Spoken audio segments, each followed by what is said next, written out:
Takumi finds himself teleported to another world, standing before the goddess Nolan. The first thing she does is offer him a sincere apology, explaining that his summoning was a complete mistake. She reveals that when an invocation spell is cast, it usually selects a group of losers from Earth to transport them to another world. However, Takumi's life was going pretty well, so he shouldn't have been included. Unfortunately, due to an error, he was dragged into the summoning process along with everyone else. The blame falls on the Holy Empire of Sidonia, which cast the spell recklessly. Since Takumi wasn't meant to be summoned, Nolan brought him directly into her presence instead of sending him to Sidonia with the other summoned heroes. Takumi asks Nolan if she can simply send him back to Earth since his summoning was a mistake. Unfortunately, she explains that it's impossible. Out of anger towards Sidonia for using the forbidden summoning spell, Nolan erased the magical laws of this world, making it impossible for anyone to travel between worlds. As a result, Takumi is permanently trapped in this place. To make matters worse, the summoning process technically killed him. When Takumi realizes he's now a ghost without a body, he panics, but the goddess reassures him that there's nothing to worry about. Although she can't send him back to Earth, she can provide him with a new body and help him start a new life as a citizen of this world as an apology for her part in the mistake. Takumi, with few options, agrees to be reborn in this world. The goddess is pleased to hear this because it makes things much easier for her. She tells him to open his status screen to check his new life. When Takumi does, he discovers that Nolan plans to give him a 17-year-old body, even though he's 40. Nolan tells him not to worry about the minor details. More importantly, he still needs to choose a job. She explains that there are two main classes of jobs. If Takumi wants something combat-focused, he can choose from options like Sword Knight, Knight, or Hunter. However, if that doesn't appeal to him, he can always choose a production job. Takumi, not particularly interested in combat,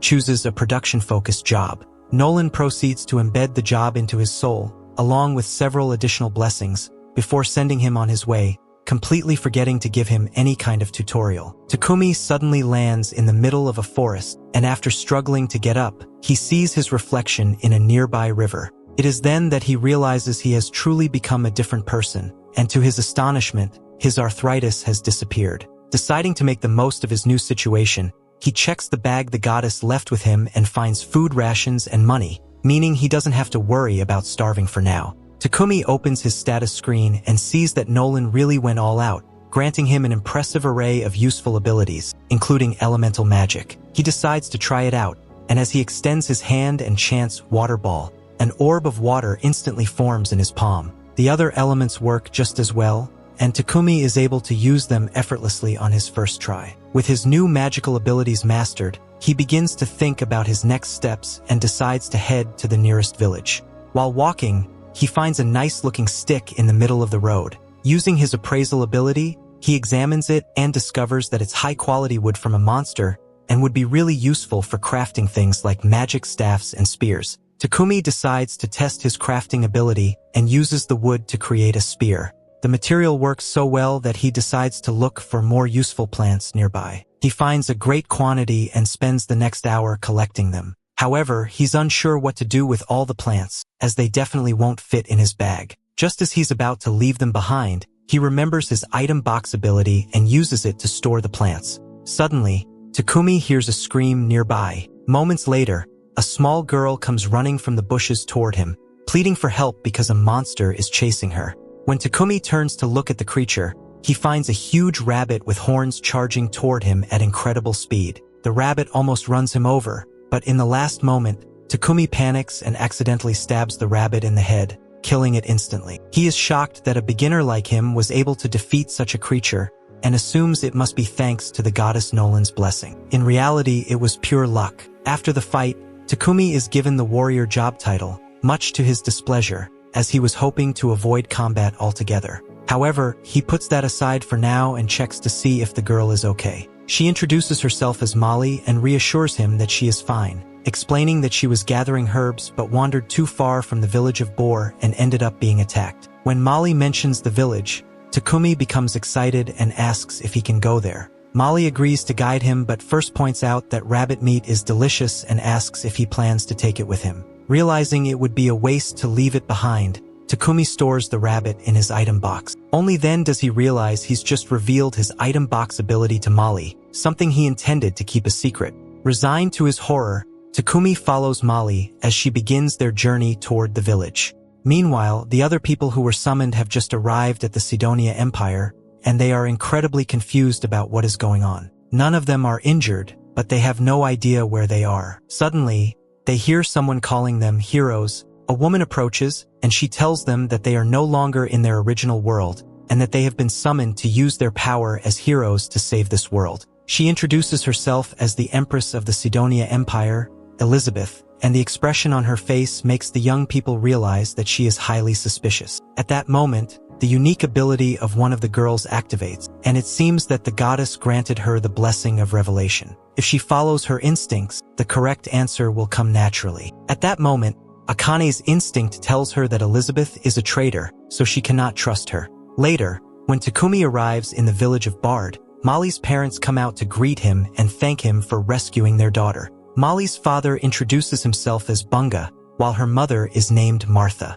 They express their admiration for Takumi, assuming that he must be a very responsible person to have traveled such a long distance on his own. Takumi takes the opportunity to ask if it would be possible to stay in the village for a while, explaining that he had nowhere to go. Bunga and Martha warmly welcome him but mention that, unfortunately, there is no inn in the village, so currently, there is no place for him to stay. However, they suggest a solution. The villagers can build him a house. Soon, the whole village gathers around an empty plot of land, ready to begin. Wanting to contribute in some way, Takumi decides to use his earth magic to level the ground and create the foundation. It's the first time he uses magic on such a large scale, and the effort almost causes him to faint from mana exhaustion. The villagers are amazed that Takumi can use earth magic so easily. Takumi asks them if they think he did something strange, but they assure him not to worry. Since he already took care of the foundation, the others begin working on building his house. By the next morning,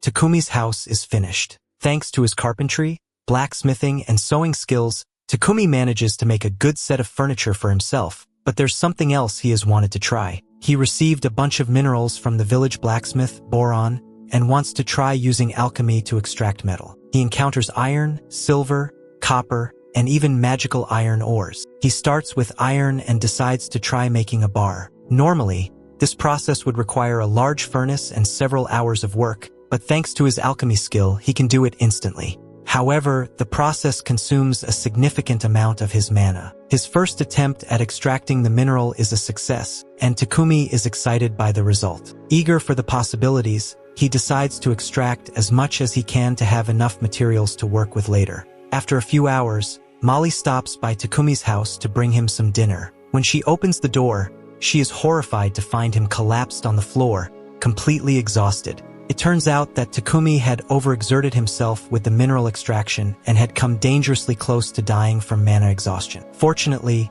Martha and Bunga give him a recovery potion, bringing him back to normal. Although Takumi is eager to continue practicing his alchemy, he promises them that he won't overdo it again. Over time, Takumi extracts a large amount of iron, copper, and even a bit of gold, which allows him to craft many useful tools. Once he finishes his alchemy practice, he spends time with Boron at the forge, learning how to craft all kinds of weapons. The sword he forges turns out to be of great quality, and once they finish making the sheath, it will be complete. Takumi's blacksmithing skill is now level 40. So he decides it's time to move on to something else. Takumi approaches Bunga and asks if he can borrow a couple of potions. Bunga agrees without hesitation but mentions that the potions he has are basic and may not be very useful. Takumi reassures him that it's fine, explaining that he just needs an example to use as a template. He plans to create his own potions using herbs he collected from the forest. Impressed by Takumi's initiative, Bunga offers his full support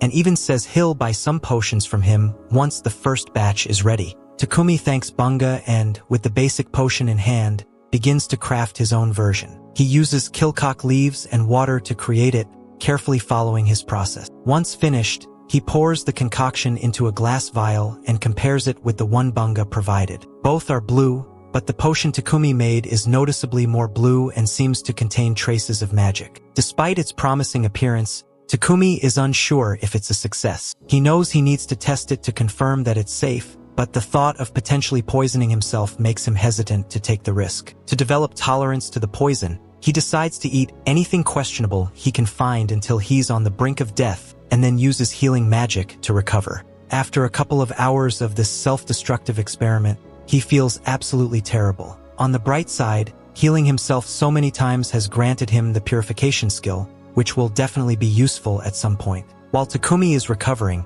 he hears a noise behind him and finds a huge boar staring at him. The boar is clearly hostile, so Takumi readies his lance to defend himself. However, when the boar charges, the lance breaks upon impact, leaving the boar injured and vulnerable. Desperate, Takumi uses all kinds of magic at his disposal, but none seem to harm the boar. As if things couldn't get worse, he sees a venomous spider sneaking up behind him, ready to attack. Takumi realizes he's completely cornered. Instead of attacking Takumi, the spider focuses its attention on the boar, redirecting its attack and causing it to miss. However, the boar does not retreat, and he continues his attack, leaving Takumi with little time to react. So far, none of his physical attacks have worked, but there's still one tactic he hasn't tried. At 10:09, when the boar charges again, he jumps into the air, and at the moment of impact, he uses his alchemy skill on the boar's head to decompose it. His quick action results in survival from the encounter.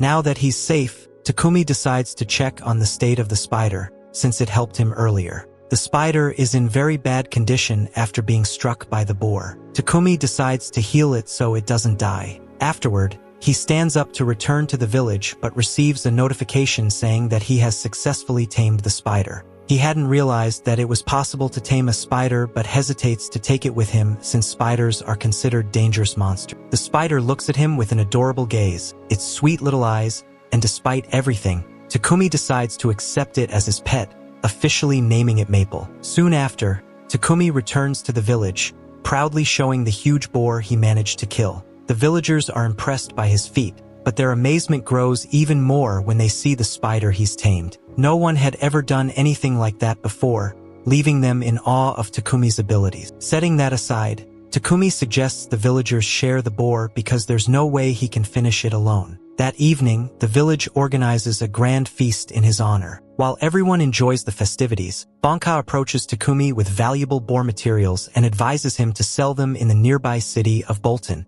Takumi decides that Bolton will be his next destination. Meanwhile, the goddess Nolan has been watching Takumi and is pleased with how things are going for him. One of her fellow goddesses questions her intentions, asking what she's trying to achieve by giving Takumi such extraordinary treatment. After all, she provided him with a special body, a unique blessing, and even sent him a year before Sidonia activated the summoning spell. Nolan, however, simply responds that she doesn't have a specific motive, she's just doing what she believes is right. One morning, Takumi wakes up to find himself tied to the bed, immediately realizing that Maple is the one responsible. Maple apologizes, explaining that she felt very lonely because Takumi has been so busy lately and just wanted to get his attention. Takumi reflects and understands that he's been so focused on his work that he hasn't spent much time with Maple. Deciding to make it up to her, he takes the day off and dedicates it to playing with her, making her incredibly happy. At that moment, Martha enters with Takumi's lunch.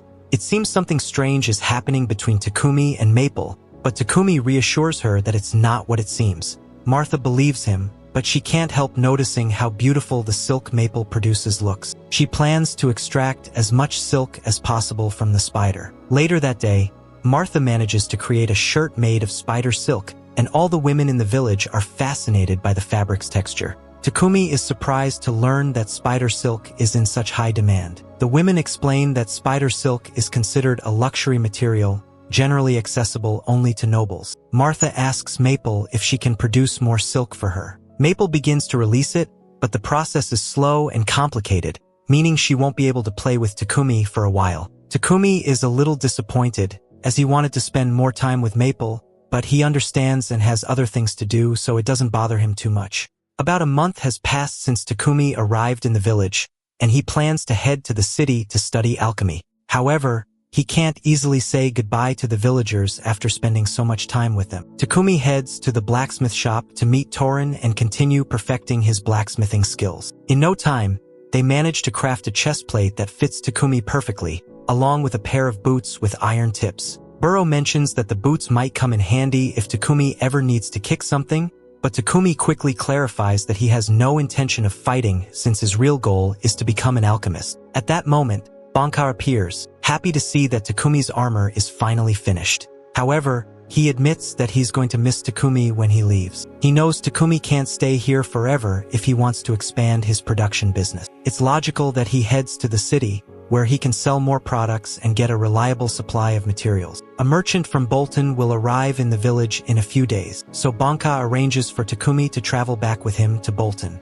Though they are sad to see him go, they understand and encourage Takumi to start preparing his things. Grateful for all their support, Takumi thanks them and heads home to pack. On the way, he runs into Martha, who is carrying a bucket of meat. Curious, he asks what she's doing, and Martha explains that she's on her way to dispose of the guts of a horned rabbit she caught.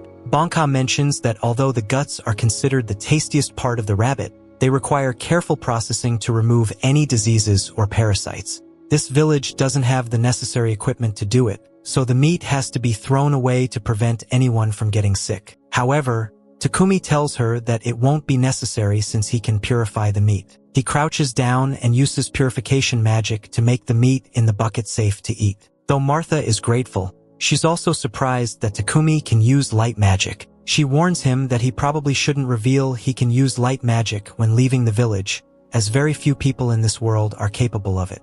If people found out, it could attract a lot of unwanted attention. Takumi takes her warning seriously, and he promises to be cautious when revealing his powers. However, while staying in the village, he decides to use his abilities to improve the quality of life as much as possible using earth magic. He builds a solid brick wall to improve the village's security. For added comfort, he installs a water pump and creates other useful amenities. When he finishes, the village has completely transformed, looking like a whole new place. When the merchant arrives, he barely recognizes the village. Bunga greets Peipek, and after closing a deal, Takumi approaches to begin their journey. Peipek has already heard a lot about Takumi from Bunga, so he introduces himself, and everyone asks if he's all set. Takumi assures them he hasn't forgotten anything, but has something he wants to give them. He pulls a potion from his bag and hands it to Bunga, mentioning that he left about 100 bottles of it at Bunga's house in case of an emergency. He wants them to use it to heal wounds. The merchant, surprised by the potion's quality,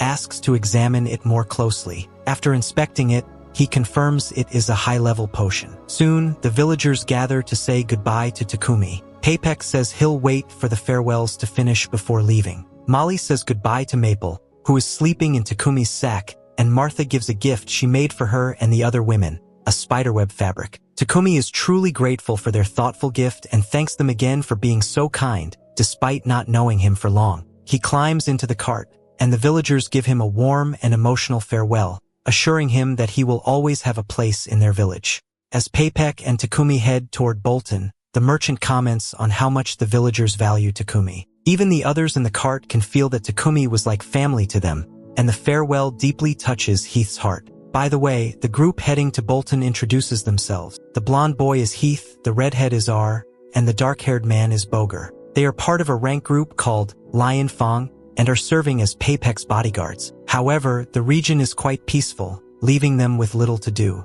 Real notices that Takumi is holding his bag tightly and asks if he's carrying anything valuable. Takumi answers, explaining that his pet, murderous spider, is sleeping inside. The group is surprised that Takumi has tamed such a dangerous creature. Real insists on seeing the spider, but in a strangely unsettling manner. Maple responds by giving him a direct headbutt. Takumi immediately apologizes for Maple's actions, but the others assure him it's unnecessary since Real deserved it.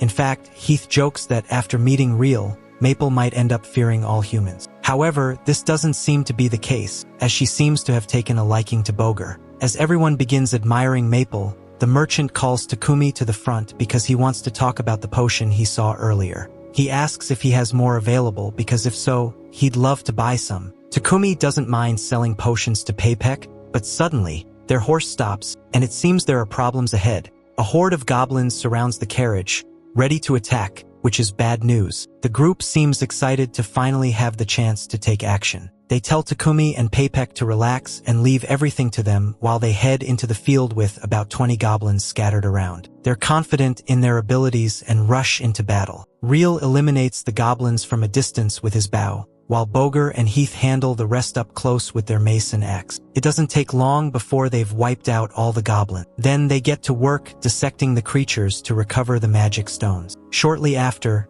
everyone returns to the cart, and their journey continues for 3 days until they reach Bolton. Upon entering the city, the members of Lion Fong head to the Adventurers Guild to report the success of their mission as bodyguards. Takumi accompanies them since he also needs to register at the guild to stay in the city. Takumi would have preferred to join the Alchemist's Guild, but since there isn't one in the area, he has no choice but to register as an adventurer.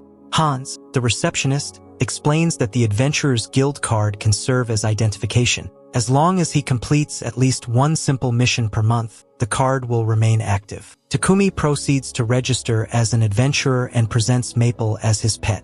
After completing all the paperwork, Takumi heads to Paypek's trading company to negotiate a deal for the potions. He has about 100 of 3 different types in his warehouse, and all are of extremely high quality. Paypek is willing to pay 10 silver coins for each healing and stamina potion, and 50 silver coins for each mana potion. Takumi does the quick math in his head and realizes he could make over 7 million gens in a single deal. Takumi feels that the amount of money mentioned is too much, but Paypek explains that he could have earned even more if he had an established reputation as a producer. With that in mind, and since Takumi plans to work as a producer in the city, Paypek suggests looking for a house with an additional workshop for convenience. However, this makes Takumi realize he hadn't even considered where he would live once he arrived in the city. Paypek decides to help him out a bit and has his assistant, Thomas, show Takumi a good property at an affordable price. However, when Takumi finally sees the house, it looks more like a mansion, and he doesn't think he can afford it.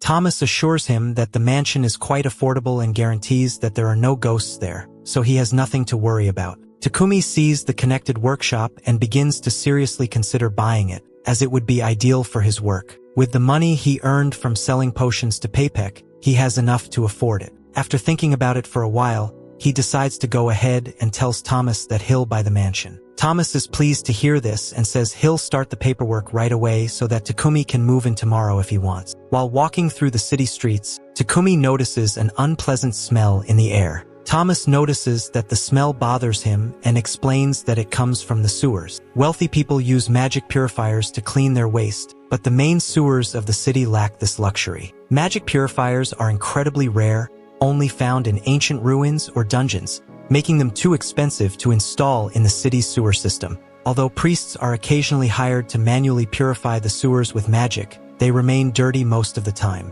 The next day, Takumi and Maple move into the new house, and the first thing Takumi wants to do is find a solution to the sewer problem. He gets a piece of quartz and clay from the Pap P company, and, after using magic to mold it, combines fire magic with space-time magic to bake it quickly. After a while, his mana completely runs out, so he has to drink a couple of mana potions. On the positive side, he manages to complete his creation, a modern toilet. At that moment, Takumi hears Paypek shouting from the living room. He rushes to see what's happening and finds Paypek completely wrapped in Maple's silk from head to toe. Confused, Takumi asks Maple why she would do something like this, and she explains that she thought Paypek would find it fun. To her credit, the soft and relaxing texture of her silk puts the merchant to sleep, but that doesn't make it acceptable. Takumi sincerely apologizes for Maple's behavior, and Paypek assures him it's okay, although he was suddenly tied up, which did startle him a bit. So, he excuses himself to quickly use Takumi's bathroom. However, as soon as he enters, he quickly comes out and starts asking what this technological wonder is. Our protagonist approaches and explains that it's a toilet connected to a magical purification device, so it cleans itself automatically once you're done.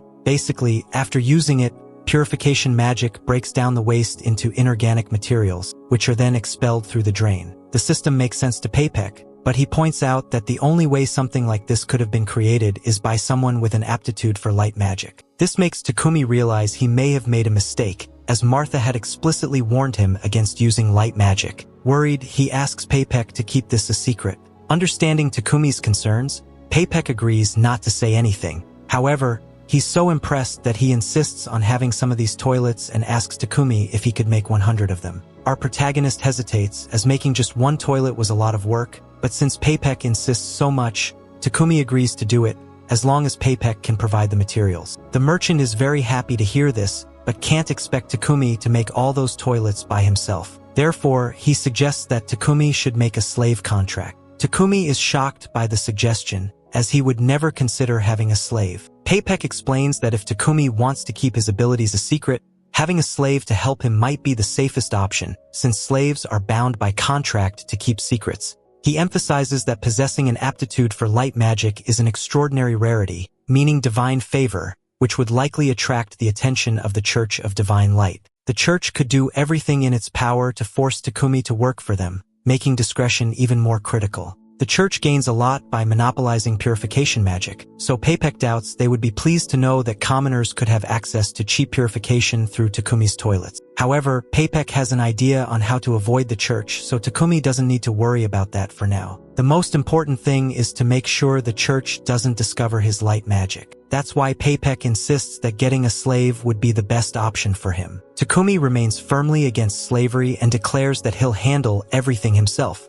However, his guild card suddenly begins to glow, and when he checks it, he discovers a message requiring him to complete a verification mission to maintain his adventurer status. Realizing he won't have time to finish the toilets by himself, Takumi reluctantly agrees to buy a slave. Paypek takes him to the Mulan Trading Company, explaining that they are known as the most ethical slave traders in the area. While Paypek goes to negotiate with the owner for a good deal, Takumi wanders into the garden, attracted by its beauty. In the garden, he sees a stunning elven girl sitting on a terrace, and when she notices Takumi, she immediately tells him to leave. A little later, Paypek introduces Takumi to Mulan, the owner of the slave trading company, and informs her that Takumi is interested in buying a slave. Although she notes that Takumi seems a bit hesitant, Mulan asks Takumi if there's any particular reason for his reluctance. Our protagonist then explains that in his homeland, the practice of buying and selling people was abolished long ago, making it hard for him to accept this reality here. Mulan acknowledges Takumi's concerns but assures him that in this nation, the rights and privileges of slaves are maintained, at least to some extent. This is how it works. Essentially, the owner is responsible for providing the slave with essential needs like food, clothing, and a place to sleep, while the slave must perform certain tasks specified in their contract. The contract also includes a clause preventing the master or slave from causing lethal harm to the other. Takumi finds this arrangement reassuring, as it essentially turns the slave contract into something resembling a regular job with clearly defined rules. Mulan continues explaining the different types of slave contracts. For example, those who become slaves due to debt are under contract until they earn enough to pay off what they owe. Permanent contracts, on the other hand, are generally assigned to criminals or prisoners of war as an alternative to execution. However, most slave contracts come from people who have been illegally forced into slavery by bandits. Mulan suggests that a war slave would be the best option for Takumi since they cannot leave their master without permission. Although Mulan can arrange it, she asks why it's so important for the slave to be bound in this way. Paypek begins to explain Takumi's exceptional production abilities and the need to protect his secrets, but they're cool. He insists on listening directly to Takumi, clarifying that as a producer, he wants to focus on his work, but the missions from the Adventurers Guild complicate things. Living in a mansion, he also needs help with its maintenance. Furthermore, due to certain unique abilities he possesses, he requires guarantees that his slave will not reveal any information about him. Finally, since his missions involve collecting ingredients and can be dangerous, he requires a slave who is also a skilled fighter to ensure his safety. Mulan quickly understands that Takumi has bad intentions, but she firmly refuses to allow just one slave to handle both the household chores and the combat. She is willing to do business with him, but only if he buys 2 slaves separately for each role. With that in mind, she mentions she knows someone who would be perfect as a maid and calls Maria to the hall. Maria, who was forced into slavery as a child, has been extensively trained in reading, writing, mathematics, and general domestic duties, making her an excellent candidate for the job. Maria confidently claims she can handle all the household work of a mansion on her own, which reassures Takumi. However, Maria notices that he seems lost in thought and asks if something is troubling him. Takumi tells her he's a bit confused because he doesn't understand why no one has bought Maria, considering her to be pretty and capable. Maria blushes when she hears Takumi call her pretty, so he apologizes, saying it might have been inappropriate. Maria calms down and tells Takumi that she will only do the domestic work specified in the contract and nothing more. Takumi says he's fine with that, as he only wants her to do the household chores. But Maria insists on making it clear that she won't do anything else. Takumi doesn't understand why she keeps insisting on this, as Mulan already explained how the contracts work. But then Maria tells him she can't sleep with him. Takumi also feels uncomfortable but reassures Maria that his intentions are genuine, and he only wants her as a maid, nothing inappropriate. With that cleared up, Takumi asks Maria if she is still willing to form a contract with him, to which she happily agrees. With the matter resolved, Mulan announces that she will begin drafting the contract for Maria. However, when it comes to a combat slave, Mulan explains that she currently doesn't have anyone who meets the criteria. Upon hearing this, Maria intervenes, claiming that Sophia is still available. Mulan doesn't like being contradicted and tells Maria seriously to go back to her room and start packing her things. After Maria leaves, Takumi asks Mulan if what Maria said is true. Mulan confirms that Sophia is a combat slave in the building but warns that Sophia may not be a good option for him due to her multiple issues. Mulan tries to end the conversation, but Takumi, frustrated, insists on seeing Sophia. Reluctantly, Mulan agrees and takes him to her room. When they arrive, Sophia is surprised to see that the visitor is the boy she encountered in the courtyard earlier. Mulan explains Sophia's story, revealing that she was captured as a war slave during the conflict between the Traria Kingdom and the Uyghur Kingdom, events that took place more than 50 years ago. Takumi is shocked to learn that Sophia is over 50 years old, which leads Mulan to explain that the Uyghur Kingdom was a nation of elves, and elves naturally have much longer lifespans. Mulan goes on to explain why Sophia has had difficulty forming a contract with anyone. She has a visible scar on her ears, and both her right hand and left leg have limited mobility. These physical issues alone make her unsuitable for most people seeking a combat slave. But additionally, she has lost her ability to use elemental magic, an essential trait of elves, which suggests that she may be cursed. Mulan doubts that Sophia can be of help to Takumi in his missions. Despite his concerns, Takumi insists on evaluating the situation for himself and requests some time alone with Sophia. Reluctantly, Mulan agrees and leaves the room. Once alone, Takumi touches Sophia's face and looks into her eyes. Although he doesn't like using the evaluation ability on people without their permission, he feels it's necessary to understand what he's dealing with. When he examines Sophia's status screen, he's surprised to see that her stats are incredibly high. Although her injuries and curse limit her abilities, Takumi realizes that if he can solve those issues, she could be an ideal battle companion. Soon after, Mulan returns to the room and asks if Takumi has made a decision. He confidently states that he wants to take Sophia with him. Surprised, Sophia reminds him of all her flaws, but Takumi assures her that he will fix everything, so it won't be a problem. Impressed by his confidence, Mulan agrees and hands Sophia over to Takumi's care. A few minutes later, Mulan finalizes the terms of the contract, and the final step is to execute it. The three gather while Mulan uses magic to bind them to the agreed terms. Once the process is complete, Maria and Sophia officially become Takumi's slaves. Maria expresses her gratitude to Takumi for choosing her and promises to strive to meet his expectations, with Sophia repeating the sentiment. Finally, the trio returns to Takumi's mansion, and as soon as he opens the door, Maple jumps up excitedly to greet him.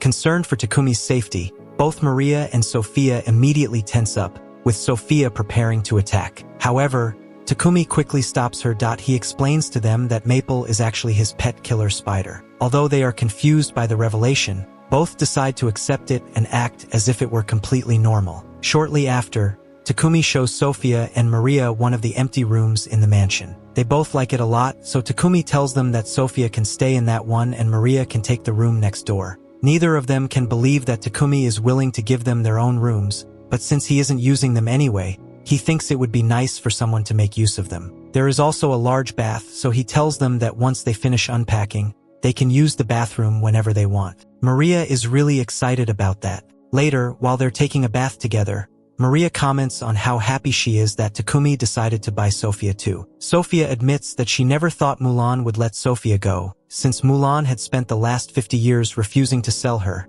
no matter how much was offered. Takumi must have seen something worthwhile in her trust. The elf agrees that Takumi seems kind but remains a little cautious, as they know very little about him. During the contract preparations, Sophia saw Takumi's file and noticed that a lot of his information, such as his place of origin and lineage, was left blank. This makes her suspect that he might be hiding something on purpose. After finishing their bath, they go outside and are surprised to see that Takumi has already prepared dinner for them. Maria feels especially devastated, as housework is supposed to be her task. So if Takumi does everything by himself, she feels as useless as a toilet. Takumi explains that he was just trying to make Maria's first workday a little easier, but if it makes her feel better, he'll let her take care of the rest of the tasks on her own. For now, he asks them to sit down so they can eat together. But Sophia hesitates, as slaves generally don't eat at the same table as their master. Takumi lies and says that his behavior might seem strange for a slave owner, but he doesn't want them to get caught up in traditions. Speaking of traditions, Takumi mentions that he doesn't like being called master all the time and suggests they call him by his name instead. However, Sophia asks if this is a formal order. Takumi clarifies that he doesn't want to force them to call him by his name if that makes them uncomfortable, while Maria has no problem with it. Sophia, however, remains a little undecided. The next day, Takumi goes to Paypex Trading Company to pick up a package he had ordered. Paypex says he did his best to wrap it safely, but still asks Takumi to be careful when taking it home. On the way, our protagonist notices a nearby church, so he enters and kneels to pray to the goddess Nolan. He thanks her for all the skills she's granted him, as they have been very helpful. However, there's something he wants to ask her. During his time in this world, he learned that the Holy Empire of Sidonia controls the religious doctrine here, and he doesn't understand why Nolan has so many issues with them. At that moment, Takumi hears Nolan's voice and notices her in front of him, which causes him to panic momentarily. Nolan calmly explains that she heard his prayers and brought him here for a little chat. In response to his question, she reveals that she doesn't favor Sidonia because they do not follow her will. She explains that this world has two main religions, the Church of Creation, which has faithfully venerated her since its inception, and the Church of Divine Light, which operates without regard for her guidance, doing whatever they please. The Sidonian Empire even launched multiple expeditions to spread their religion by force. Throughout all this, Nolan chose not to intervene, as she had no interest in imposing herself in human disputes. Takumi points out that this was a foolish decision, as the only reason Sidonia was able to activate the summoning spell that brought him here was because Nolan didn't intervene. It does sound bad when put that way, but she gave him all her blessings to make up for her mistake. However, there's something she needs to tell him. Most of her blessings will remain with him forever, but one of them will disappear, and that is the great luck he's been having lately. She basically gave him a beginner's tutorial, allowing him to meet such nice and helpful people, but soon he'll encounter people with malicious intentions. From now on, the results of his actions will depend entirely on him. Shortly after, Takumi arrives home only to stumble upon Apple, who greets him enthusiastically. Sophia and Maria rush to check if he's okay, but when the elf tries to take the package he brought, he quickly puts it in his item box to prevent her from touching it. He then informs them that he will be working in his workshop for a while, and she asks them not to bother her. Sophia, noting that the package was wrapped in high-quality magical paper, suspecting it might contain something dangerous. Unable to ignore her doubts, she follows Takumi to his workshop. There, she is surprised to see him dip a knife in poison, cut himself, and heal the wound immediately. His actions seem strange and unsettling. When Takumi casually mentions the name Maria during his experiment, Sophia's suspicions grow, leading her to believe he has sinister intentions toward Maria. She tries to attack him, but exhausted, she collapses. Takumi checks her condition to understand what is happening and discovers she is suffering from extreme exhaustion, probably due to her curse. A wound like that would normally not heal so easily, but because of the curse, it takes a lot of effort to heal. Once his light magic levels up, he has enough power to lift the curse, so he uses all his magic on it and eventually manages to fully heal Sophia and lift her curse. She remains unconscious due to exhaustion but should be fine after some rest. A couple of hours later, Sophia wakes up and urgently warns Maria to flee, convinced that Takumi is completely crazy based on what she saw earlier. However, Maria has no idea what Sophia is referring to but is more certain than ever that Takumi is genuinely a good person. To prove her point, Maria shows Sophia a mirror, revealing the changes Takumi made. Sophia is stunned to realize that her body has been healed and her magic restored. Determined to understand, the elf goes out to confront Takumi, who confirms he managed to lift her curse. He explains that it required significant pain and effort to level up his skill, but reassures her that she doesn't need to feel indebted because he had promised to heal her. Sophia realizes she completely misjudged her master. Overwhelmed with gratitude for the kindness he has shown her, she kneels before him and solemnly swears to faithfully serve him for the rest of her life. The next morning, Takumi heads to the library to search for information about alchemy, only to discover that the entire library contains barely 4 books on the subject. Puzzled, our protagonist wonders why alchemy is not practiced more, especially since it seems like something simple to understand. However, the truth is that alchemy is far from simple. The available texts are written in the ancient language of that world, and the only reason Takumi can understand anything is because of the blessing Nolan gave him, allowing him to understand all the languages of that world. Later that day, Takumi, Maria, and Sophia finish making a large batch of toilets. Although there are still many more to make, they have been making steady progress. Takumi calculates that they will be able to take a break from toilet making for a while, as he won't be working on more toilets for the time being. Maria asks him what he plans to do next. Takumi explains that he plans to go on some trips in the near future. Specifically,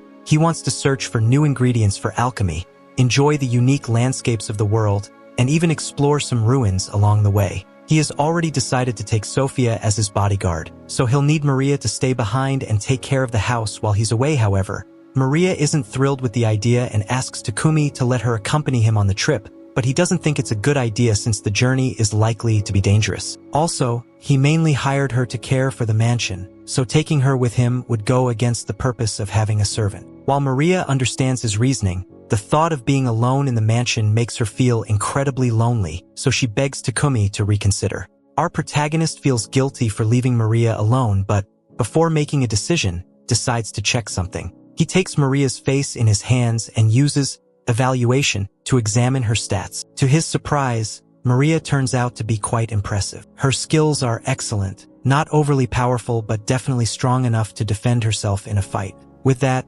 Takumi agrees to let her accompany him, as long as she is sure she can handle the trip. Sophia offers to train Maria in magic and combat to ensure she is prepared for any potential danger, and Takumi likes the idea. He then asks Sophia to train both him and Maria. Now that it's decided that Maria will join the expedition, our protagonist decides it's time to start crafting equipment for everyone. Before getting to work, he asks Sophia what type of weapon she would prefer. Without hesitation, Sophia begins listing an extensive arsenal of weapons. She requests a long sword, a 2.5-meter spear, a bow, and 2 daggers. Her level of preparation surprises us, given her experience as a skilled warrior. On the other hand, Maria is not very familiar with weapons. Although she received some basic training with a short sword, she tells Takumi that a couple of combat knives should be enough for her. However, Sophia points out that relying solely on combat knives would put Maria at a disadvantage in terms of range, so she suggests adding a spear to her arsenal. Since Maria doesn't know how to use a spear, Sophia offers to give her a quick training session to teach her the basics. While they work on that, Takumi sets about crafting the weapons. It doesn't take him long to finish making all the blades, but the process consumes a significant amount of his mana, forcing him to drink a mana potion to recover before continuing. The final step for the blades is for Takumi to enchant them with attack spells and self-repair, so that it doesn't require maintenance as often. Once he finishes with that, the blades are finally complete. Now he moves on to working on the handles, but since Maria requested combat knives, he will also need a sheath for them. Although Takumi is a gentleman, he still comes from a warrior culture, so imagining Maria's thick thighs with knives strapped to them almost makes him faint. The next thing Takumi needs to craft is armor for the girls. Instead of asking them directly to let him take their measurements, he comes up with a more convenient solution. He opens a box of items and pulls out 2 life-size dolls of Maria and Sophia that he had previously made using his appraisal skill. It's better not to ask why he made them in the first place. As for the armor, Takumi plans to make it using silk from maple and part of the shell, and leather he obtained from the armored boar. When it comes to design, he's never had the opportunity to make armor for others, so he decides to let his imagination run wild and try out all sorts of costume fantasies with the dolls. After several days and multiple redesigns, he finally presents the armor to Maria and Sophia, and they look fantastic on them. He asks if they like it, and both are genuinely surprised at how well it fits, especially since Takumi never took their measurements. It's almost as if he had exact replicas of them. Suddenly, Maple starts to reveal the existence of the dolls Takumi used, but he quickly covers her mouth before she can say anything else. To divert attention and avoid suspicions, Takumi changes the subject by asking them what they think of the weapons he made for them. Sophia draws the sword he crafted for her and says it feels perfect. The same goes for Maria, who tries the combat knives and is grateful for the gear Takumi made for her. There's one more thing Takumi made for them, rings that should assist them with their magic. Sophia and Maria accept the rings, though they feel bad for bothering Takumi, as rings like those surely consume a lot of mana. Takumi admits that it was expensive, but it helped him improve his ice and lightning magic, so it was worth it. Once all the gear is tested, the three head to the guild so Takumi can register Maria and Sophia as adventurers. Since it's their first time at the guild, Maria and Sophia are assigned rank H. While there, the receptionist reminds Takumi that he needs to complete at least one mission to maintain his adventurer status. Takumi heads to the mission board to look for an appropriate mission. His goal is to choose a rank H mission to keep things simple, but Sophia suggests picking a more difficult one, as it would help him rank up faster. A couple of idiots overhear that Takumi is rank H and think they can intimidate him into backing down to have some fun with Sophia and Maria. They tell Takumi that they're rank D and there's no way he can take on all of them at once. They have no problem beating up a random guy just for fun. Maria is about to step in and make those idiots come to their senses, but Takumi stops her and says he'll handle it. He's absolutely terrified, but these guys not only disrespected him but, more importantly, disrespected his friends, so he can't back down. The rank D adventurers are insulted that a rank H rookie like Takumi dares to challenge them, so the big guy throws a punch with all his strength. Takumi doesn't even bother to dodge and lets the punch hit him. But the only thing that gets hurt is the guy who ends up breaking his hand from the impact. Suddenly, the guild master, Barak, arrives at the scene, demanding to know what happened, as fighting inside the guild is strictly prohibited. He initially assumes that Takumi is at fault because he's completely unscathed, while the other guy has a broken arm. However, Maria quickly intervenes to defend Takumi, insisting that he didn't do anything wrong. The receptionist also backs her up, explaining that all Takumi did was stand still and take a punch to the face. The guild master wants to get to the bottom of it, so he orders someone to take the big guy away and tells Takumi and his group to come with him as he has some questions. He believes Takumi was just defending himself but doesn't understand how he did it and would like an explanation. Takumi feels a bit uncomfortable revealing his skills, but the guild master assures him that everything will be confidential. In that case, Takumi explains that when the man threw the punch, he opened his item box and took out some charcoal, which he used to cover his body as a defense to ensure he didn't get hurt. He synthesized the charcoal into diamond, which explains how he broke the guy's fist without doing anything else. Taking advantage of the situation, the guild master suggests promoting Takumi to rank D immediately, as it's clear he has the skills to qualify for a higher rank, which would keep the idiots from trying to attack him just because he's accompanied by attractive women. However, Takumi declines, saying it wouldn't be right to get an automatic promotion for that reason. Hans then proposes that Takumi and his group take on some challenging missions to earn a promotion fairly. Both Sophia and Maria think it's a good idea, so he accepts the assigned mission, which is to exterminate goblins and trolls and collect herbs. Maria heads to the forest to start. Maple acts as the group scout and warns them that there's a group of 4 goblins ahead. Sophia takes the initiative and offers to take care of the first 2. She rushes forward and cuts them down in one strike. The remaining 2 are caught in Maple's web, and when they fall to the ground, Maria and Takumi stab them in the neck. Takumi is satisfied with how well they handled the monsters, but he can't help but notice the number of goblins they've encountered in this area. They've already defeated almost 100 goblins and trolls, which leads Sophia to suspect that there might be a nearby monster camp. If that's the case, it's highly likely that there's a goblin general present. A goblin general is a rank C monster, which usually requires at least 5 rank D parties to defeat, but with Sophia's spiritual magic, Maria's earth magic, and Takumi's elemental magic, Sophia is confident that they can beat it. Takumi still feels a little nervous about accepting such a challenge, but since Maria and Sophia seem so confident in their strength, he's willing to give it a try, not to mention he still has Maple on his side. Suddenly, Maple informs Takumi that she is about to evolve, and since he can no longer participate in the fight, Takumi agrees and opens a pocket dimension for Mappu to rest. However, this leaves Sophia and Maria full of questions, wondering how Takumi learned to create pocket dimensions. Our protagonist casually dismisses their curiosity, saying it's just one of his more important abilities. He points out that without Mappu, they won't have as much support as they initially planned. Despite this, Sophia remains confident that they can still move forward. They soon arrive at the goblin camp, and after some reconnaissance, the elf concludes that there are about 400 goblins there. Takumi asks if they really need to fight all of them, and normally they would, but Sophia's reconnaissance also revealed that there are no humans in the area, so they are free to destroy the place with magic. The three of them prepare their strongest spells and simultaneously unleash hell on the goblin camp. By the time they finish, almost all the goblins have been wiped out, leaving only the goblin general and some goblin knights. Sophia decides to face the goblin knights, leaving Takumi in charge of the general. Instead of facing him directly with his spear, Takumi decides to set him on fire, finishing him off quickly. Once they confirm that all the goblins are eliminated, they collect the magic stones and return to the guild, completely exhausted from the effort. The three of them can barely stand. Hans is amazed that they managed to complete their mission and even defeat a goblin general in just half a day. He then asks them to go to the meeting room because the guild master wants to speak with them. Barak is both impressed and upset that Takumi did something as reckless as facing an entire goblin camp with just one group. But just when he's about to start scolding Takumi,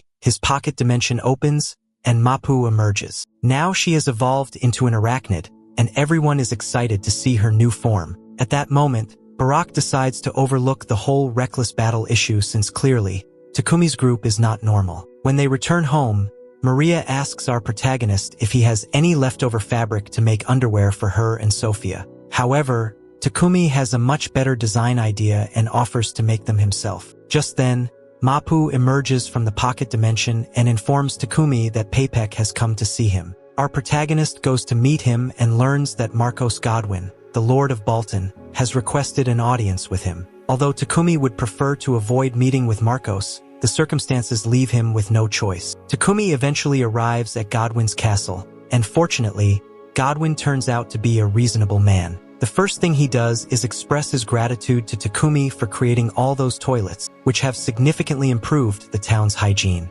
He also acknowledges Takumi's efforts in eliminating the goblin camp, which would have posed a serious threat had it not been removed. Recognizing Takumi as a valuable resource for the nation, Godwin warns him to be careful as it's only a matter of time before Sidonia sets her sights on him. A few days later, our protagonist finally finishes making Sophia and Maria's underwear, but the process turned out to be much more challenging than he expected, leaving him completely exhausted. Sophia and Maria are delighted with the results and praise his design, expressing their gratitude. Without realizing it, Takumi asks them to try on the underwear to check how it fits. A moment later, he realizes how inappropriate that sounded and runs off, embarrassed. Sophia and Maria, however, are a bit disappointed, as they were more than willing to try it on if he had stayed. A few days later, Takumi needed to refresh himself, so he decided that his next project would be refrigerators. Once he finished them, he explained to the girls that these fridges would help keep food cold and prevent it from spoiling. They were excited to feel the cold air coming from the device. To make the refrigerators, Takumi combined iron, chrome, and nickel to produce stainless steel, then incorporated a magical device infused with cooling magic. Maria expressed her gratitude to Takumi, as now she could prepare meals with fresh ingredients whenever she wanted. Our protagonist planned to give one of the refrigerators to Maria, while the other two would be sent to Papek to sell. With that task completed, Takumi was ready to move on to his next project. Sophia asks him if he was planning to create something new again, but in reality, Takumi was considering improving his equipment instead. There were some adjustments he had wanted to make since his battle with the goblins, and with the upcoming trip, he wanted his equipment to be in the best possible condition. With that in mind, he decided to craft a set using mithril and adamantite. Takumi went to the guild to ask Hans if there was a blacksmith in the area experienced in working with mithril and adamantite. However, since these metals were extremely rare, there weren't many artisans with the necessary skills. If Hans had to guess, the only ones capable of handling them would be the dwarves of Namstal, but since that was far away, traveling there was not an option for Takumi. Our protagonist dismissed the idea that he couldn't find an appropriate blacksmith after all. However, just before he left, Hans mentioned a town called Horaz, located to the northeast of the kingdom of Barcola. If Takumi traveled there, he should be able to find some mithril and adamantite. The only problem was that access could be difficult, as only guild members of blacksmiths were allowed into the mines. Fortunately, Hans had a clever way to bypass the rules. Speaking hypothetically, if Takumi accepted a mission to eliminate the monsters that had appeared in the mine and, by pure coincidence, came across some mithril during the process, well, nothing would stop him from extracting the metals for himself. At that moment, the guild master appeared suddenly and mentioned that he had the perfect mission for him. He explained that the guild had been running low on trend wood lately, and with winter approaching, they needed someone to gather more. The trends often roamed near the Hora's mines, so Takumi was already looking for an excuse to go there. The guild master thought he wouldn't mind gathering some wood along the way. Plus, since Takumi was already planning to head there, the guild master wanted him and his group to escort someone as well. However, this was starting to feel like a lot of work, as our protagonist had never accepted an escort mission before, so he asked why the Lianfang members couldn't handle it instead. The guild master explained that Lianfang was currently on another mission and couldn't do it, and Takumi was the only one he could ask for the favor. Our protagonist finally accepted the escort mission but still didn't know much about the Hora's route, so he asked Hans how long it would take to get there. Hans explained that the trip would take 7 days in a horse-drawn carriage, but if Takumi used a monster horse instead, he could reduce the travel time to just 4 days, as they were twice as fast as regular horses. Thinking it was a great idea, Takumi asked if he could take one, but unfortunately, Real arrived just in time to inform him that all the monster horses were already being used by Lianfang. Hans was surprised to see Real arrive so soon, but Real explained that he and his group hadn't finished their mission yet. They had just defeated a black buffalo on the way and returned to leave it before its meat spoiled. Since they needed to leave again in the morning to meet up with the rest of Lianfang, Real planned to stay in the city for the night. Seeing this, Takumi offered for him to stay at his house and take a bath. Real was excited about the idea of a bath and decided to accept Takumi's offer.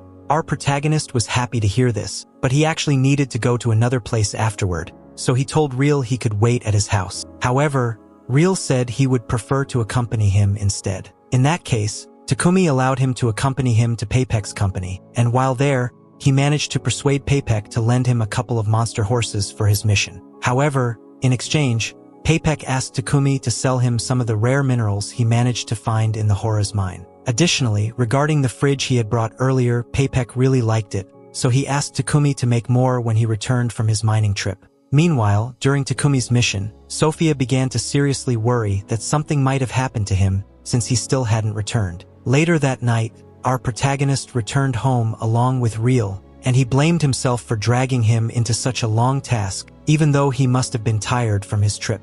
But Ariel didn't mind, since he was the one who insisted on accompanying Takumi. In that moment, he felt a hostile gaze directed at him, and Takumi immediately realized that he had no chance against that person with his current team. So without hesitation, he grabbed Takumi's hand and ran. However, their pursuer closed the gap quickly and landed a powerful kick to Ariel's face. The attacker turned out to be Sophia, who was completely convinced that Ariel had tried to kidnap Takumi, so without a second thought, she was ready to finish him off. Just before she could attack Ariel, Takumi quickly stepped in front of him and told Sophia that she had misunderstood everything. After explaining the situation, Sophia knelt down and sincerely apologized to Ariel for almost killing him due to a misunderstanding. Fortunately, Ariel wasn't harmed, and he decided to forgive her, although now he had many questions he wanted to ask Takumi. This list of questions only grew when they finally arrived at Takumi's house, where Ariel was greeted with the sight of even more beautiful girls. He asked Takumi what was going on,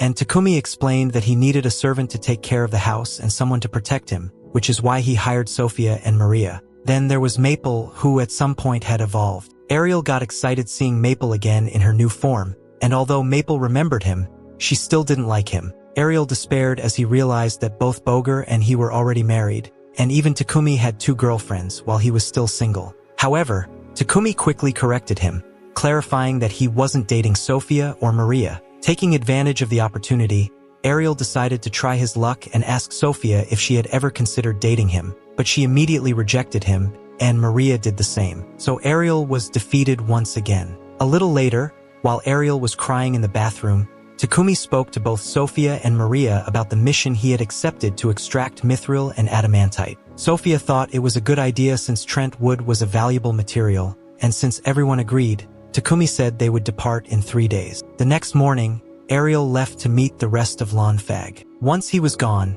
Takumi decided it was time to start making new gear for the group's upcoming wood hunting. He obtained a tungsten carbide magic draining sword, which was already an impressive weapon but too large to use in its current state. Because of this, Takumi planned to dismantle it. He tried using his alchemy skill on it, but the sword resisted, requiring much more effort than usual. However, after insisting, Takumi finally managed to break down the metal and forge it into 2 separate blades. The blades drained mana from anyone they cut, so Takumi was satisfied with the results, though the process left him completely exhausted. 3 days later, Takumi and his group met with Paypek to collect the carriage he had promised, and inside, they found the man the guild master had assigned them to escort, who was already waiting for them. The man introduced himself as Gambo. With that, the group set off on their journey, but along the way, they made a stop at a nearby field so that Takumi and the others could hunt Trent trees. While exploring the forest, Sophia noticed that a Trent was trying to blend in with the trees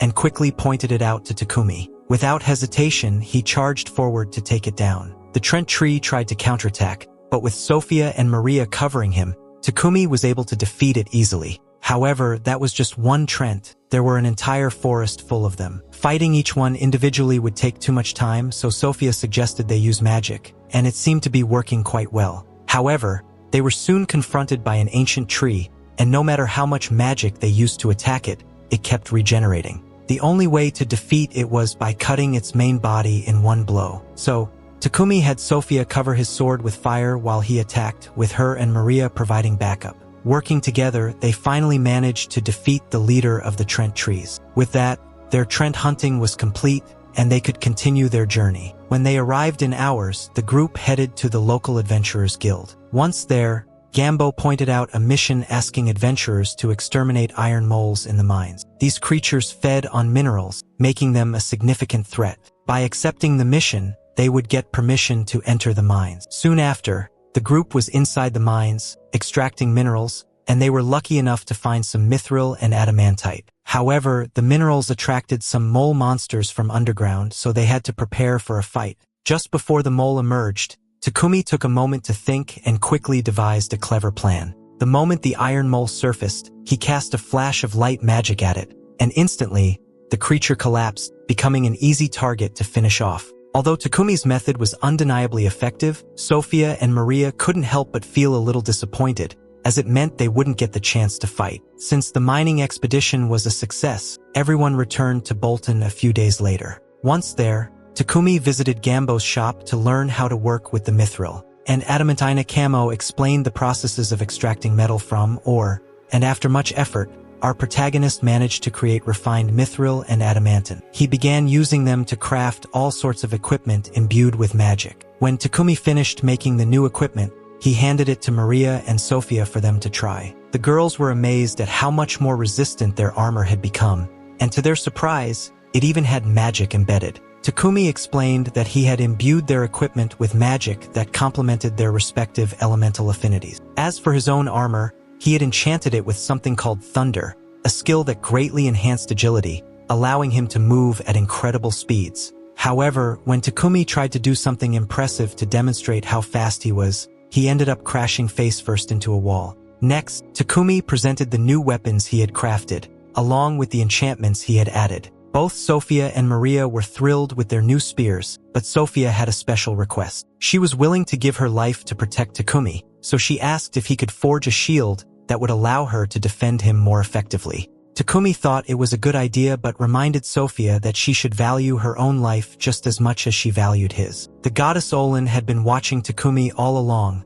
pleased with the progress he was making. She knew he would need every ounce of strength he could gather for the battles ahead. Meanwhile, 1 year later, in the kingdom where the other heroes had been summoned, Akira and Yamato were ready, having completed their training. They were about to embark on a mission assigned by the King of Samander. Back in Takumi's time, he had just finished the shields that Sophia had requested. However, seeing how much effort and energy it had cost her, she couldn't help but feel guilty. She wished Takumi had an assistant who could help with his production to ease his workload. Meanwhile, in the royal capital, the Lord received a letter from Sidonia. Apparently, news about Takumi's toilets and the purification magic they possessed had spread. Though they still didn't know who Takumi was, they were already preparing plans to act against him. The Church of Divine Light, upon learning that purification magic toilets were being used in Barca, sent a messenger to meet with the king. They quickly presented an official appeal to the Pope in Sidonia. As a result, they managed to convince the Pope to declare that purification magic was a divine gift bestowed by their god,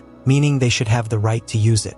Consequently, they demanded that the king of Barca hand over the patent for the purification magic circle and insisted that he reveal the identity of the person responsible for creating these purification devices. At first, the king listened to the church's demands, but since they were completely absurd, he decided to ignore them. The church's messenger was stunned by the audacity of the king in challenging the church, and in response, threatened to order all priests stationed in Barca to return immediately to Sidonia. However, the king remained calm in the face of the threat and even encouraged them to follow through on their warning. Later, Takumi eventually learned of the king's decision and felt relieved that he hadn't been betrayed. However, he couldn't help but feel a bit uneasy about how firm the king had been in rejecting the Church of Divine Light, with the Sidonia Church likely turning against Barca. Takumi wondered if this could lead to such a large conflict, but Peck reassured him, assuring him there was nothing to worry about.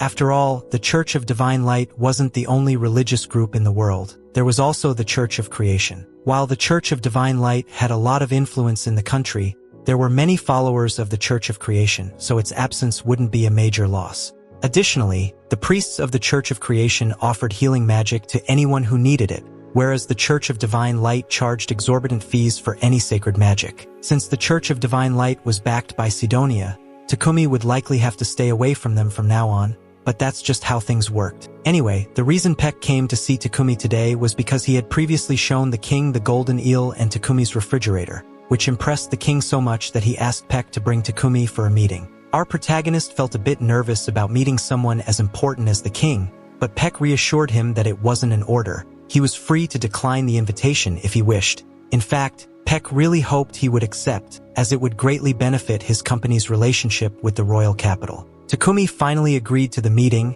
and that same night, he shared the news with Sophia and Maria, asking if they would be willing to accompany him to the royal capital. Both eagerly expressed their desire to go with him, so he suggested they leave in a week. However, there was much to prepare before the trip, including the capital project, which would take about 6 days. Maria would need to prepare a lot of food in advance. While Maria took care of that, Takumi mentioned he would work on new cloaks for both her and Sophia. He had recently received some dark element magic stones from Peck, and by using them to craft cloaks, he would be able to enchant them with a perception blocking spell. Though this spell would be incredibly useful in combat, Takumi's main reason for doing it was to ensure that Sophia and Maria wouldn't be disturbed when they arrived at the royal capital. Later, Sophia and Maria went shopping, and while they picked out some fruit, Maria complained that Takumi didn't have enough confidence in himself. Sophia agreed, pointing out that he was attractive and had extraordinary alchemical skills, and she has an incredible talent for invention.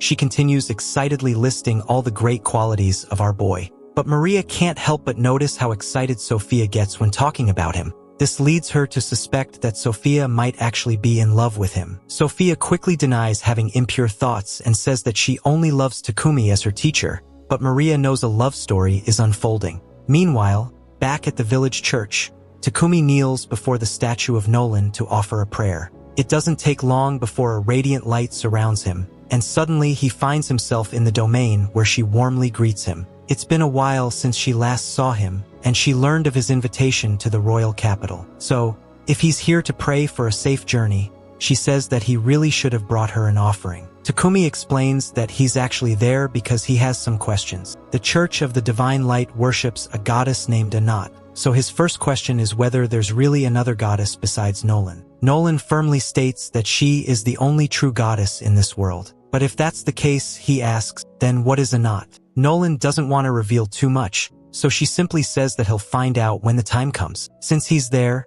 Takumi also takes the opportunity to ask Nolan if she knows what happened to the other heroes who were summoned with him. It's been 10 months since he arrived in this world, and under normal circumstances, such an important event as the summoning of heroes from another world would have caused a great stir. However, curiously, Takumi hasn't heard anyone mention it. Nolan decides to be honest and admits that when she summoned him, she manipulated time a little by sending him a year into the past. In other words, the heroes haven't technically even been summoned yet. It will still take a few months for that to happen. However, Takumi is confused as to why she went through the trouble of sending him back in time, so he asks her to explain. Unfortunately, the goddess says that her time is up, so she won't answer any more questions for now. She also asks him to bring sweets as an offering the next time he visits her. Takumi tries to say that he has more questions, but she gives him a knock on the head, sending him back to the mortal world. Our boy finally wakes up on the floor of the church, feeling like Nolan was avoiding his questions about the other heroes. However, since he has no plans to get involved with them anyway, he doesn't think much of it. He then returns home to finish the new cloaks he had been making for the girls. Once they're ready, he hands them over to Maria and Sophia, who adore the designs. Hearing their praise makes Takumi feel happy, but there's still something else he wants to work on before his journey. He takes both of them to his workshop and reveals his next project, his own carriage. With all the traveling they've been doing lately, he considers it would be much more convenient to have a comfortable cart they can use whenever they need to instead of constantly borrowing one. However, even though he can build the cart by himself, he still doesn't have a horse to pull it. So he's thinking of renting one from the guild. But Maria quickly tells him that's not necessary. They can get one themselves. The Death Forest, located on the outskirts of Walton, is full of monsters, and if they search enough, they might find a unicorn or a drake horse, both much faster than an ordinary monster horse. Maria is especially excited about the idea of going to catch one, but Takumi can't help but feel a little uneasy. They finally set off in search of a horse, and as they make their way through the forest, Takumi turns to Sophia and asks if drake horses are really that fast compared to the monster horses they usually rent from the guild. She confirms that yes, and explains that a drake horse possesses speed, endurance, and durability far superior to that of a regular monster horse. Drake horses have a similar appearance to normal horses, but with a huge horn like a rhinoceros and dragon scales along their bodies, making them easy to recognize if they find one. At that moment, Maple calls out to them, urging them to hurry so they can find a horse once and for all. Maple is clearly full of energy, but that's mostly because she's excited to get a new companion when Takumi forms a familiar contract with a horse. However, before the others can catch up with her, Sophia suddenly senses the presence of a nearby monster and instinctively draws her sword. An instant later, a new bush jumps out from between the thickets, but instead of attacking, it just runs past them. Takumi confidently points out that the wolf didn't notice them, thanks to their cloaks' enhanced perception. While Sophia is impressed with how effective the cloaks are, she suggests that it might be a good idea to take them off so they can face some monster. As soon as she removes the cloak, Sophia manages to take down a wild boar with a single blow. Maria thinks this is perfect since she can prepare wild boar meat for their journey. Meanwhile, Maple is getting impatient and tells them to hurry, but at that moment, Takumi grabs a dead tree from the ground and, since he needs wood to build his carriage, decides to take advantage of the opportunity and start chopping it down alongside Sophia while Maria handles the meat. As Takumi and Sophia focus on the tree, Maple becomes more impatient waiting and decides to venture off alone in search of a horse. As she moves deeper into the forest, she notices an unusual number of dead trees scattered around, making her wonder what could have caused such destruction. Eventually, she comes across a drake horse lying on the ground, and at first glance, it seems to be in very bad condition. Cautiously, Maple approaches the horse, and she asks if it's injured, to which Drac Carell responds by shooting a ray at her, forcing her to step back. However, she quickly realizes that it's just acting out of fear because of its injuries. She understands that feeling perfectly, as it was exactly how she felt before Takumi found her. Trying to reassure the creature, she gently tells it that there's no need to worry. Her master is a really kind person, and when he arrives, he'll heal its wounds. They just have to wait a little longer. But it seems they won't be able to wait in peace,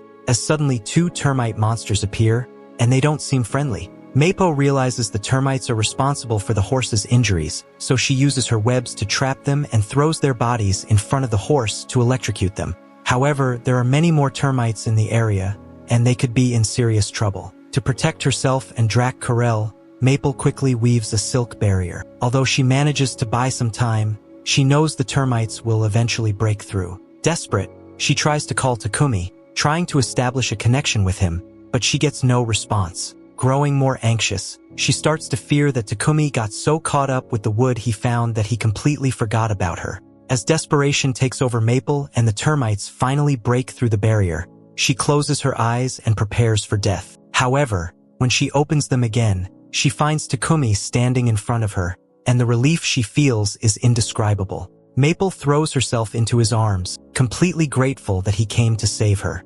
She was very worried when he didn't respond to her call. Takumi explains that the reason her call didn't get through was probably due to the barrier she created. Although it was well built to block attacks, the layers of silk were woven so densely that they also blocked all mana signals, preventing her message from reaching him. However, as soon as he realized he had lost the connection with Maple, he immediately ran to her last known location. Upon arriving, he quickly notices the horse behind Maple, and she doesn't waste time asking him to help. With his protection, he tries to use healing magic on it, but the horse rejects it, as it doesn't trust Takumi. Sophia warns him that they should leave soon, as more termites could appear. But if they leave the horse there, it will surely die. So Takumi decides to place it in his pocket dimension along with Maple until they can take it home. Sophia warns him that he can't place such a high-level beast in his pocket dimension without forming a contract first, as that would put a lot of pressure on his body. However, Takumi is sure he'll be fine. Turns out he wasn't. The moment he put the Draco horse in his pocket dimension, he collapsed almost immediately. Even after the girls brought him back home, he remained unconscious for the next 12 hours. The fact that the Drac-Corel is still in his pocket dimension means that Takumi's mana will keep draining until it's completely gone. And since he's unconscious, he can't open the barrier to release it. So Sophia contacts Maple and asks her to open the pocket dimension from the inside. Maple agrees to help but points out that the horse will probably get scared when suddenly finding itself in an unfamiliar place. To keep it calm, she decides to set up a tent in the front yard so it can adjust to its new environment. Once the horse is freed from the pocket dimension, Takumi should start recovering. Meanwhile, Maria goes out to buy medical supplies to treat him and asks Sophia to stay by his side so that he has someone with him when he wakes up later that night. Takumi finally wakes up from his coma and comes out to see the horse. Maple had been telling the horse all about Takumi while they waited for him to recover. After introducing himself, Takumi asks if the horse would be willing to form a contract with him. The Drac-Corel trusts Maple, and since she's giving her vote of confidence to Takumi, it agrees to form a contract with him. Now that the horse has been tamed, Takumi can finally use magic on it without worrying about any negative reactions. Without hesitation, he casts advanced healing to heal all of its injuries in an instant. The Drac-Corel regains its strength, standing up once again, fully restored. Now that the horse is officially one of Takumi's familiars, he needs to give it a name. Since he named Maple after a leaf, he decides to follow the same theme and names it Camellia, after the tree that keeps its leaves all year round. Maple is happy that Camellia has fully recovered, and with everything finally resolved, Maria calls everyone for dinner. She has prepared a feast, and since Takumi hasn't eaten all day due to his unconscious state, he definitely needs a good meal.